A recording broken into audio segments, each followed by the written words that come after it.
ಗುರು ಶಿಷ್ಯ ಪರಂಪರೆ ಭಾರತೀಯ ಸಂಸ್ಕೃತಿಯಲ್ಲಿ ಜ್ಞಾನ ಮತ್ತು ಆಧ್ಯಾತ್ಮಿಕ ಮಾರ್ಗದರ್ಶನದ ಪವಿತ್ರ ಪರಂಪರೆ ಆಗಿದೆ. ಇಲ್ಲಿ ಗುರು ಶಿಷ್ಯನಿಗೆ ಕೇವಲ ವಿದ್ಯೆಯನ್ನಷ್ಟೇ ಅಲ್ಲದೆ ಜೀವನದ ಮೌಲ್ಯಗಳನ್ನು ತಿಳಿಸಿಕೊಡುತ್ತಾರೆ.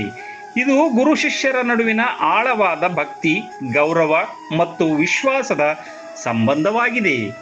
ಪ್ರಾಚೀನ ಗುರುಕುಲ ವ್ಯವಸ್ಥೆಯಲ್ಲಿ ಶಿಷ್ಯರು ಗುರುವಿನೊಂದಿಗೆ ವಾಸಿಸುತ್ತಾ ಸೇವೆ ಮಾಡುತ್ತಾ ಜ್ಞಾನವನ್ನು ಪಡೆಯುತ್ತಿದ್ದರು. ಇದು ಕೇವಲ ಶೈಕ್ಷಣಿಕ ಜ್ಞಾನವಲ್ಲ, ಬದಲಿಗೆ ಭಗವತ್ ಸಾಕ್ಷಾತ್ಕಾರ ಮತ್ತು ಆತ್ಮಜ್ಞಾನದ ಕಡೆಗೆ ಮಾರ್ಗದರ್ಶನ ನೀಡುತ್ತದೆ. ವೇದ ಕಾಲದಿಂದಲೂ ಪ್ರಚಲಿತದಲ್ಲಿದೆ. ಇದರಲ್ಲಿ ಗುರುಕುಲಗಳ ಪಾತ್ರ ಮುಖ್ಯವಾಗಿತ್ತು. ಗುರು ಮಾರ್ಗದರ್ಶಕ, ಒಡನಾಡಿ ಮತ್ತು ಆಧ್ಯಾತ್ಮಿಕ ಜ್ಞಾನವನ್ನು ನೀಡುವವರಾಗಿದ್ದಾರೆ. ಶಿಷ್ಯನು ಗೌರವಬದ್ಧತೆ, ಭಕ್ತಿ ಕಲಿಯಬೇಕು.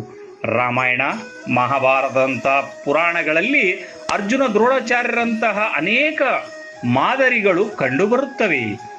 ಈ ಪರಂಪರೆಯ ಇಂದಿಗೂ ಸಂಗೀತ, ನೃತ್ಯ ಮತ್ತು ಯೋಗದಂತಹ ಕ್ಷೇತ್ರಗಳಲ್ಲಿ ಜೀವಂತವಾಗಿದೆ.